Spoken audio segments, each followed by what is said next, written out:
Komið sæl og verið velkomin í kaffispjallum fræðslumál. Ég fengi hérna til mín aftur Ingu og Elínu frá Ísafjarðarskólanum að því að þær eru nýútskrifaðir meistarar í kennslu og upplýsingatækni og miðluna frá Háskóla Íslands og við ætlum að tala núna rannsókn sem þið gerðið í náminu ykkar. Við ætlum að ræða svona fræðslu fullorðina og forvitnast hvaða námsaðferðir eru líklegastar til árangurs og líka hvort að myndskeið séu heppileg leið sem heppileg til að vera hluti af stafrænu námi, fólk sem í þjálfun hjá fyrirtækjum. Þannig að bara verið velkomnar aftur og segið mér nú af hverju fóruð þið í háskólana? Voruð þið ekki alveg frábærar í því sem þið voruð að gera á þetta? Já, komdu sæl og takk fyrir. Takk. Við bara vorum alveg ágættar í því sem við vorum að gera, eða ég trúi því allavega. Okkur hefur samt farið mikið fram? Já, tvímælalaust. Allt nám náttúrulega styrkir mann og opnar eða hvað sem víkkar sjóndeildarhringinn. En við vorum að nýta fjölmargar aðferðir og höfðum oft val eitt betra en annað og maður var ekkert alltaf viss. Þú veist, hvort kostin á að velja? Ég heldur séu báðir ágætir. Hvort nú betra og ekki til ykkur rannsóknir? Veit ekki einhver bara, getur ekki einhver gefið mér uppskriftina? Hvað best? Og svo nú bara alltaf hollt að líta aðeins upp úr svaðinu og sjá hvað aðrir að gera og sjá svona nýjastu hvað sem tækni eða kenningar og lesa rannsóknir bara fræðslumál. Já. Og ég hafði til dæmis aldrei kynnt mér sérstaklega fræðslu fullorðina. Já, hafið komist að einhverju nýju sem svona þarfir fullorðina námsmanna? Hvað hentar þeim best í námi? Já, þá erum við kannski að tala fólk sem svona komið yfir skyldunám, kannski að starfa innan fyrirtækja eða velja sér að sækja námið, að þá sýna rannsóknir það að fólk vil ráða ferðinni, að geta stjórnað svolítið, eða eins miklu hægt varðandi sitt nám. Fólk þarf að geta tengt við fyrir reynslu og þekkingu. Við verðum að reyna að finna það hvar nemandinn staddur, ekki að vera að bjóða fólki upp á okkar sem það veit og heldur ekki að vera það háfleyg eða það langt frá fólki að það bara missi þráðinn. Ja. Og svo alveg lykilatriði að fólk sjá tilgang með þessu. Ja. Og fólk spyr what's in it for me Eða þá að vera búin að í raun og veru bara markaðssetja námið þannig að fólk sjáu tilganginn. Já, það ekki bara verið að senda mig á eitthvað námskeið heldur. Ég að fara þarna og ég vil vita meira þetta. Já. Getum tekið dæmis með til dæmis bara upplýsingaöryggi.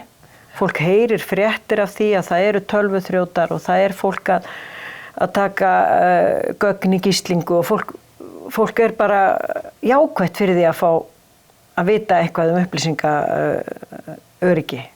Já, því það getur líka nýst það nýtist mér. Og hvernig passa ég þá mig og mín gögn og mitt félag, fyrirtæki, deild, hvað sem þannig að þetta svolítið aðeins önnur hugsun heldur en að kenna börnum. Af hverju ég Já, og svo þarf að finna fyrir þessu öryggi af því að það má ekkert vera eitthvað óvænt. Fólk En ég að hugsa, þegar við hittum síðast, þá vorum við að tala svona stafræn námskeið. Hvernig getur stafrænt nám stutt við nám og fræðslu fullorðina í fyrirtækjum? Það til dæmis eins og Elín sagði, þegar þú ert í stafrænu námi, þá hefur þú fullkomna stjórn, bæði hvar þú tekur, hvernig í hvaða tæki þú tekur það, og það svona, þú hefur meiri stjórn á náminu heldur en ef þú þarft að mæta fyrirfram ákveðin stað í fyrirfram ákveðin tíma. Já, akkurat. En þið skoðið í rannsóknin ykkar, þá skoðið sérstaklega svona notkun myndskeiða og getið þið kannski sagt mér aðeins frá hvaða niðurstöðu komust að? Það hentugt og hvernig má það að hafa þau? Já, heyrðu, það alveg ótrúlega mikil fræða bak við það, hvernig maður byggir upp myndskeiðin. Ég horfði á, ég minni rannsókn út frá til dæmis altækri hönnun náms og þá erum við að reyna að reiðja öllum hindrunum úr vegi fyrir námsmenn sem eiga til dæmis einhverju erfiðleika að stríða, til dæmis lesblindu eða tungumála kunnáttu eða eitthvað slíkt. Og þá mun klárlega þá nýtast líka öðrum sem hafa til dæmis ekki neina erfiðleika, eins og til dæmis við viljum lesa upp allan skrifaðan texta og við viljum líka texta allan upplesin texta. Það mun þá nýtast betur þeim sem eru til dæmis bara í strætó að hlusta eða hafa ekki headphone með sér, þá getur þau lesið textan. Þannig að það er svona þetta nýta á fjölbreyttu hátt. Ég horfði líka út frá vitsmunasálfræðinni og það er svona við þurfum að passa að ofhlaða ekki minni nemandans með of miklum upplýsingum. Bæði bara eins og til dæmis að hafa hljóð í bakgrunni getur verið truflandi og ofhlaðið aðeins minni nemandans og alls konar svona áreiti á myndum. Þú veist, við höfum bara að hafa, þetta er svona basically bara less is more í öllum aðstæðum. Og geta þá kannski líka til dæmis þið setið skjátaxta en maður getur slökkt á því. Já. Og ef það er tónlist, þá getur maður slökkt á því. Og líka í raun og veru upplesturunum. En maður vill ekki láta lesa fyrir sig texta. Það er einmitt þetta val og nemandinn fái að stjórna sjálfur. Vil ég hafa textan af því að sumum finnst texti truflandi en aðrir nýta sér hann. Þannig að það þarf að vera val hvort ég hafi kveikt eða slökkt. En Elín, þú veist eins og nú mann alltaf hugsa hvað má þetta vera langt og myndefnið og eins og þú veist. Já. Þú er meiri tips fyrir okkur. Já, þú nefndir þess að svona gagnsemi, ég meina gagnast það eitthvað að vera að sýna myndskeið inn í námskeiði? Já.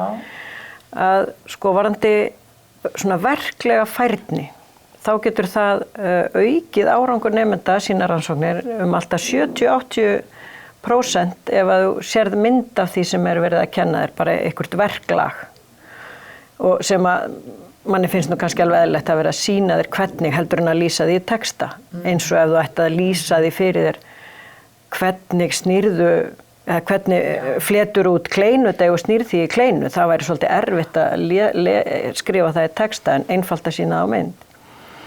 En svo varðandi bara aðra þætti sem kannski ekki svona verkleg færni að þá sýnir að segja myndskeið skila að minnstakosti sama eða meiri árangri eins og aðrar kennsluaðferðir.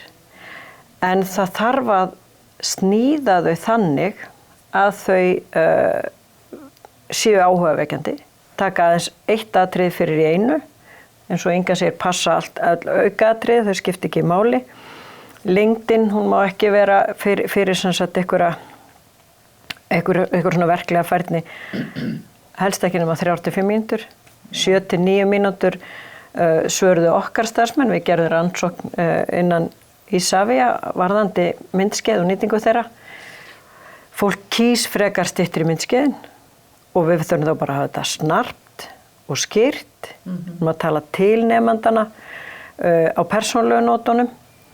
Myndefnið þarf að vera úr umhverfi fólksins. Jafnvel þó að við séum að tala eitthvað mjög algengt, segjum bara við séum að tala öryggismál og sýnum myndskeið frá lestarstöð í London. Það fellur fólki ekki vel. Það þarf að vera helst á þinni starfsstöð, þar sem að þú tengir, þetta er þarna við innganginn eða þetta er þarna við þessa hættulegu vél eða eitthvað slíkt. Það skiptir máli. Þannig að við erum alltaf að hugsa þessa helgun nemandans að við höldum honum að námsefnið sé í raun og veru spennandi eða áhugavert, veki mann til umhugsunar, að maður sé alltaf fúsi að fá meira. En þegar þú ert að tala þetta, þá dettur mér bara í hug, þú veist, hvar fólk að læra hlutin í dag? Það það sem ég heyri minnst í kringum mig, að ef maður kann ekki eitthvað, þá ertu annarkvort farin inn á TikTok eða YouTube short eða eitthvað svona reels. Já. Þið eru í raun og vera að lýsa því. Já. Svona með náttúrulega aðeins viðbót að þetta þurfa að vera stutt og kannski skemmtilegt líka. Og svo þetta með þennan persónulega blæ og tala til fólksins. Já. Ef þú ert að bara segja sko starfsfólk hér vinnur þetta svona hins einn, þá er bara eitthvað, já, allir hinir. Já. En ef þú segir bara þú eða þið og svona, þegar að þú ferð síðan að gera þetta, þá bara, já, býtu, ég að taka eftir, það verið að tala bara við mig. Já. Og það var einmitt rannsóknir sem studdu þetta og það var alveg bara 30% meiri árangur í námi ef þú talaðir til nemandans í annarri persónu. Já. Og var ekki líka eitthvað þannig að eins og að fólk var ekki kannski svo hrifið af því ef það var að horfa á upptekinn fyrirlestur eftir á. Það kom eiginlega verst út hjá okkur. Já. Ef það eru uppteknar glærur með þul, engin kynning eða þulur í mynd, það eykur helgun að sýna sko kennaran, hann þarf alls ekki að vera í mynd allan tíman, það þarf að þjóna ákveðnum tilgangi. Ef hann að skýra eitthvað út, þá fínt af hann í mynd, en síðan bara þylja upp, þá betra að hafa einhverja skýringamyndir. En ef við erum bara með glærur sem eru látnar birtast, þulur einhvers staðar á bakvið í einn tón, þá bara hættir fólk að horfa. Og eins, ef það var upptekinn fyrirlestur í sal þar sem á að vera að tala við einhvern annan, þó að veri myndavél hérna á mér, þá var ég aldrei að tala til áhorfandans, þá missir fólk líka einbeitinguna. Þetta var svona sístu kennsluaðferðnar af þeim sem að við skoðum. En hvað skoraði þá hæst? Að blanda hana. Já, og hvað þá? Hvað vilja þau? Stuttmyndbönd? Já. Og koma svo í verklega þjálfun. Já. Og það voru allar rannsóknir styðja þessar niðurstöður, bæði sem að við gerðum á starfsmönnum Isavia og líka sem við fundum bara í ritrindur rannsóknum á netinu. Að þetta er alltaf svona besti árangurinn næst með þessari lið. Og að stafrænu námskeiðin séu þannig að þau séu svolítið fjölbreytt. Þú fær, eins og við talaðum það er eitthvað kynning, svo er fjallað efnið og þá er kannski myndir, texti, myndskeið, einhverjar skýringamyndir, fjölbreyttar einingar og þú svona ert alltaf einhvern nátt virkur. Síðan einhvers konar úrvinnsla, verkefni, spurningar og svo fáru þá í kjölfarið þjálfun eða getur ígrunda með reyndum samstarfsfélaga, þessi blöndun. Og þið gerðu þessa rannsókn meðal starfsfólks Isavia og hvað fenguðu mörg svör? Það var rétt tæplega 300. Já.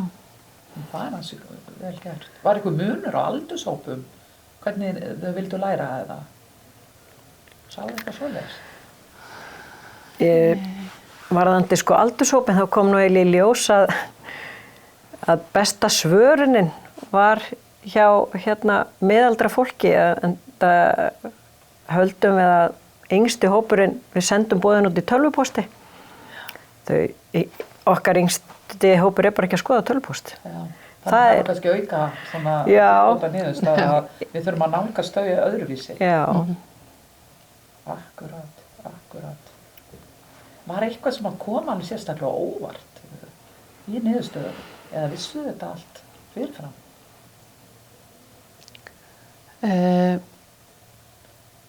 Ég held að hafa ekkert kannski sérstaklega komið ávart. Jú, kannski þegar við reyndum betur í niðurstöðnar með yngsta hópinn. Það kom okkur svolítið óvart að flestir tóku námskeiðin í gegnum tölvu. Við héldum að símarnir væru miklu algengari leið. En það kannski skýrðist líka af því að yngsti hópurinn sem að notar kannski mest símana svaraði minnst. Það er líka athyglisvert með þetta hvort það ætti að setja tónlist á myndbandi. Já, og öll þessi svona... Hver var niðurstaðan í því? Nei, við vorum að tala áðan um þetta cognitive overload. Allt það sem sko skynfærin okkar eru bara takmörkuð. Já. Hann er bara að segja frá aðalatriðunum, sleppa öllum auka áreitum og þar með er tónlist. Fínt að hafa stef í byrjun og hafa síðan, og einbeita okkur síðan bara að efninu. Já. Þetta hefur verið virkilega skemmtilegt að gera þessa rannsókn. Það nú eru þið bara með leiðavísir. Já. Hvernig að gera hlutina. Og það er ýmislegt svona, maður er öruggari að velja aðferðirnar sem við erum að beita og við leggjum meiri áherslu á að hafa þetta reynsli, hafa þennan fjölbreytileika án þess að vera að ráðast á skilningavitin. Og eitt sem að við erum til dæmis farin að setja inn í námskeiðin sem við vorum ekki með áður, það er að láta fylgja svona transkriptina eða handritið. Maður sér það stundum eins og YouTube myndböndum að þú getur fengið síðan það sem sagt er í texta. Já. Og þetta er sérstaklega kannski hagnýtt fyrir notandan ef þetta það er eitthvað forrit kannski sem við verðum að kenna á. Hvernig á ég að senda út reikningu forritinu? Ég geri það kannski sjaldan. Man þetta var í námskeiðinu þá dögum við bara að fara í transkriptinu. Ég get notað bara svona eins og handbók eða glósur. Já, leiðbeiningar. Leiðbeiningar, já. Það fyrir auðvitað kannski eins eftir hvaða efni maður að vinna með. Akkurat. En er eitthvað svona sem þið viljið bæta við bara áður við ljúkum þessu skemmtilega spjalli? Eða eru við orðna góðar? Já, kannski bara hvetja fólk til að vera óhrætt. Já. Að fólk eru oft svo feimið, þetta er ekki nógu gott og byrja bara smátt og æfa sig. Já.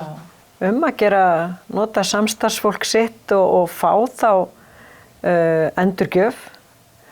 Og svo kannski eitthvað sem við höfum ekki talað það var þar kannski mælikvarða og svona greiningu á þörfinni og svo sem sagt hver er staðan núna, hverju skilar fræðslan, það er að hafa það svona bak við eyrað í upphafi. Já. Að þegar að kemur upp fræðsluþörf að meta svolítið ástandi. Já, og líka kannski bara í upphafi að hafa markmiðin skýr með námskeiðinu og tala bara það sem snýr að markmiðunum. Ekki reyna að vera að bæta einhverju alls konar aukalega við, heldur bara að hafa þau mjög hnitmið og vera ekki að fara út fyrir þau. Þannig að námskeiði rammi svolítið inn það sem þarf. Ég tek undir þetta með ykkur eins og þið segið, það er svo ótrúlegt sem maður sér á netinu í dag að þetta þarf ekkert að vera flókið. Þetta er oft bara ungi krakkar, þú veist, og þau eru sína einhver ákveðna tækni og þau vita ef það fer yfir einhver ákveðna mínútur eða sekúndur líka við, þá mun fólk slökkva. Þannig að, þú veist, já, bara drífa sig í gang. Algjörlega. Takk kærlega fyrir komuna, þetta var virkilega áhugavert. Takk kærlega fyrir. Sæl.